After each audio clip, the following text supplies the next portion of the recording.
Shalom saudara terkasih dalam nama Tuhan Yesus. Apa kabarnya? Kembali lagi dalam program kesaksian Murtadin terbaru. Dan hari ini kita akan kembali mendengarkan kesaksian. Dan kali ini kesaksian datang dari luar negeri. Bagaimana saudara kita ini bisa menerima Tuhan Yesus sebagai Tuhan dan Juru Selamatnya. Amin. Bagaimana kisahnya? Mari kita dengar bersama-sama.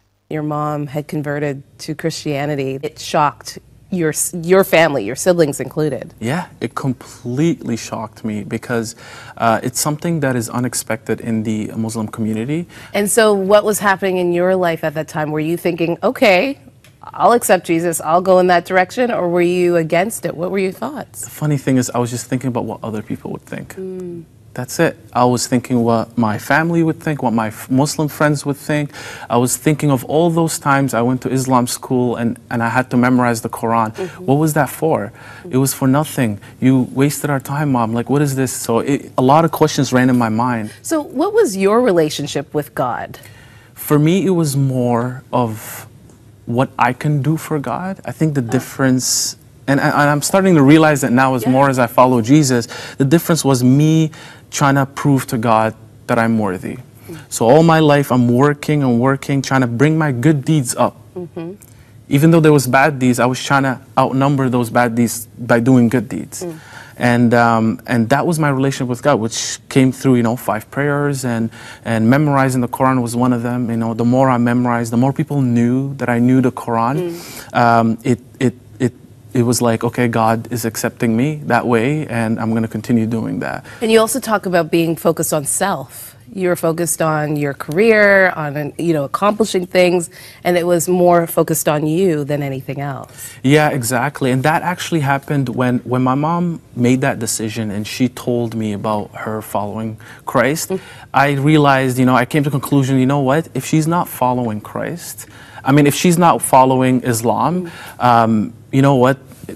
I can do whatever I want now because I'm not subjected anymore, especially my mom is not doing that. So what had happened was I went on my own road because I was on somebody else's road, which is my family's road. And since that broke, I went on my own road and I started doing things that I wanted to do and I couldn't do because of my religion. Like what? Like things like, coming to Canada in a Western world, you have these imaginations in terms of, partying and doing this and getting the girls. So you build that up in your mind. And when you come to a place to Canada and you figure out that you have some kind of freedom, you tend to, it's like a list that you go through, And if I go through this list, I'm going to be so happy because these people on TV looked so happy. So what happened is I had that list in my mind and I went for it. So one night you come home and you're intoxicated. Yeah. So I come home, I was completely drunk, and I had that feeling of having the best night of my life. That's that kind of feeling. I came in and walked in, and I look over, and my mom was praying for me as I walked in. Well, this is like 3, 4 o'clock in the morning. Yeah. So this is really early in the morning, not expecting her to be awake, and so I see that, and I think at that moment I realized it was more than just a motherly love. There's something else that she is, putting her faith in, and I think that was that seed, that mustard seed that God talks about, is that little thing that you say, you know what, maybe there's something there. So I come home and I see that on her knees, and it just changed my mind in different ways, right? So you decided to do something interesting. So you prayed, and you prayed to God, to Jesus. You're just sending out a prayer. Yeah, so what happened is, like, I came home one day and I looked in the mirror. I was actually, getting ready to go for bed, but I looked in the mirror and I was like, this can't be it.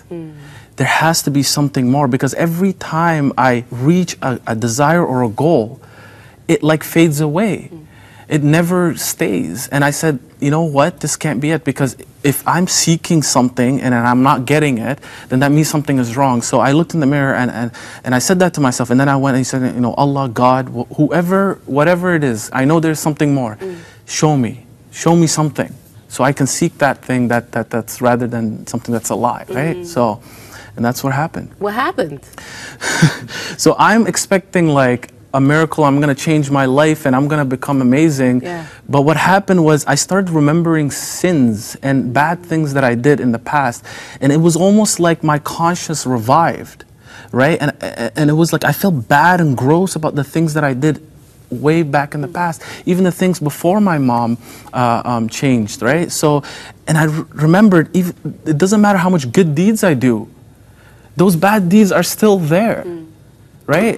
It needs to be, something needs to happen to those things in order for me to be ready for God. So these things started coming up, and I remember, you know, at work, working, coming down for a smoke, and I'm just, why do I keep remembering things? My conscience is like coming alive, and it felt so weird and almost disgusted. So I came home and I went on my knees because I couldn't handle it anymore, and I went on my knees and I said, God, forgive me what I did. And I felt the forgiveness from Jesus Christ. Wow. So, Now, do you think as a Muslim, if you had prayed that prayer, would you have felt that now all of those deeds are gone, all of that past sin is gone? no, What is the difference between Jesus and the other faith that you had before? there's the biggest difference, and there's a lot of people who thinks that there's no difference. Yeah. It's a huge difference, because what we do for God in Islam, we work to get good deeds so that it can weigh out the bad deeds. That is a complete lie. Our God is perfect, and He is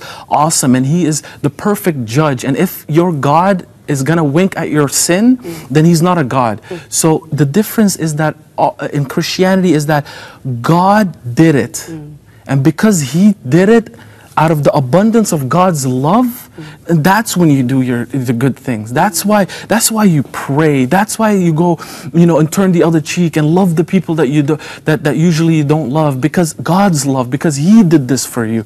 You forgive because God forgave you. So it is the abundance of God's love. In Islam, it's more like, I gotta reach for God. Why you gotta reach for God?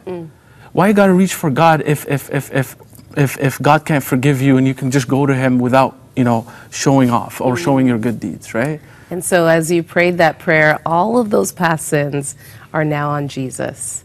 They are laid at His feet. You do not bear any of them ever again. That's right. How do you feel about that now? The thing is, you read the Bible, right? A lot of the times when we read the Bible, it's like a story, right? And it never comes to life. And I think what happened to me throughout these 3 years, I started realizing that the Word of God is actually alive. We're not reading just words. Jesus was alive. He walked on this earth. He is Lord. And He healed, and He's healing right now. He's healing people. People are changing their lives. I'm a testimony that my mom prayed, and God changed my heart. My brother, my sister, they all changed. Miracles, everything we see that the Bible says, it happens. And I want to tell people that is that God is not dead. He's here, and He's actively healing, and He's actively changing people, right? And so that's my 3 years, is that the Word of God is alive. And as I'm reading the Word and I see the change in my life, I almost want to tell people that, right? So I think that's what mainly the 3 years for me is, that God's Word becomes alive. When we read the Bible, it's like a story, right? And it never... Ya, luar biasa saudara. Amin. Bagaimana yang ia dahulunya sempat melenceng, ingin punya kehidupannya sendiri, ingin jauh dari Tuhan, namun saat ia melihat ibunya berdoa di tengah malam, pagi-pagi buta, saat ia pulang mabuk, itu yang mengubahnya. Dan dari situ ia tahu bahwa Tuhan Yesus itu baik. 1 Yohanes 4 ayat 19 berkata, kita mengasihi karena Allah lebih dahulu telah mengasihi kita. Yesus telah mengasihi kita, saudara, tanpa jaminan apapun dari kita. Yesus mempunyai kasih yang tulus. Oleh karena itu Yesus menjamin keselamatan bagi hidup kita. Amin. Dan sebabnya kita harus tetap saling mengasihi, saudara, karena Tuhan yang terlebih dahulu mengasihi kita.